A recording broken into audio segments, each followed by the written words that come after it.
ایک مولانا صاحب سر پر ٹوپی رکھے اور ہاتھ میں تسبیح پکڑے کچھ سامان خریدنے کے لیے گھر سے باہر نکلے۔ جب وہ دکان پر پہنچے تو دکاندار کو سلام کیا اور دیکھا کہ وہاں پہلے سے ایک عورت کھڑی کچھ سامان خرید رہی ہے۔ مولانا صاحب یہ سوچ کر کہ پہلے اسے خریداری کرنی چاہیے، پاس ہی پڑے ایک بینچ پر بیٹھ گئے اور تسبیح پر ورد کرنے لگے۔ مولانا نے دیکھا کہ دکاندار اور عورت بڑے ہی خوشگوار لہجے میں ایک دوسرے سے بات چیت کر رہے ہیں۔ مولانا صاحب نے ان کی طرف تھوڑا غور فرمایا تو ان کی گفت و شنید سے یہ اندازہ لگایا کہ وہ دونوں عاشق اور معشوق ہیں اور ایک دوسرے سے محبت کرتے ہیں۔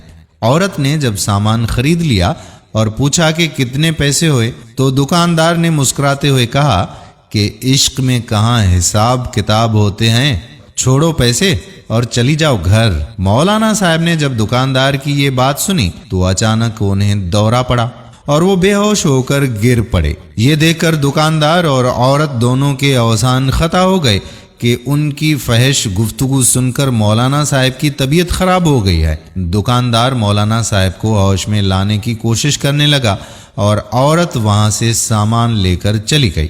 خاصی دیر کے بعد مولانا صاحب کو جب ہوش آیا تو وہ دکاندار مولانا صاحب سے معافی مانگنے لگا، کہنے لگا کہ مولانا صاحب ہماری باتوں کی وجہ سے آپ کا دل دکھا ہے تو ہمیں معاف فرما دیں۔ مولانا صاحب نے ایک گلاس پانی منگوایا اور پانی پی کر دکاندار سے کہا کہ نہیں برخوردار، ایسی کوئی بھی بات نہیں ہے، بلکہ میں تو اس بات پر بے ہوش ہوا کہ تم میں اور اس عورت میں عشق جو کہ مجازی عشق ہے وہ اتنا قوی اور اتنا مضبوط ہے کہ تم دونوں میں کوئی حساب کتاب نہیں، اور ایک طرف میں ہوں جو اللہ سے حقیقی عشق کرنے کا دعویٰ کرتا ہوں، وہ اتنا کمزور ہے کہ میں جب بھی اس کا ذکر کرتا ہوں تو ساتھ میں تسبیح گن گن کر اس کا حساب بھی رکھتا ہوں۔ یہ کہہ کر مولانا صاحب نے وہ تسبیح اس دکاندار کے حوالے کی اور یہ کہتے ہوئے وہاں سے چل دیے کہ اب مجھے کسی اور سامان کی ضرورت نہیں ہے، مجھے اپنی زندگی کا سب سے اہم اور ضروری سبق مل گیا ہے۔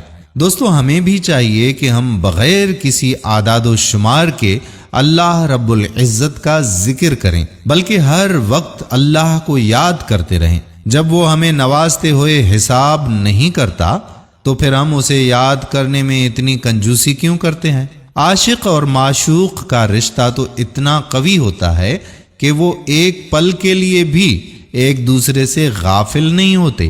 اللہ رب العزت ہم پر بھی اپنا کرم فرمائے اور ہمیں توفیق دے کہ ہم اس کی یاد سے غافل نہ ہوں۔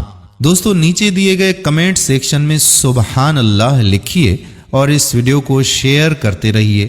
جتنے لوگ بھی سبحان اللہ لکھیں گے تو یقین مانیے کہ اس کا اجر و ثواب آپ کو بھی ملے گا اور ہمیں بھی ملے گا۔ اللہ تعالیٰ آپ تمام کی حفاظت فرمائے۔ آمین ثم آمین یا رب العالمین۔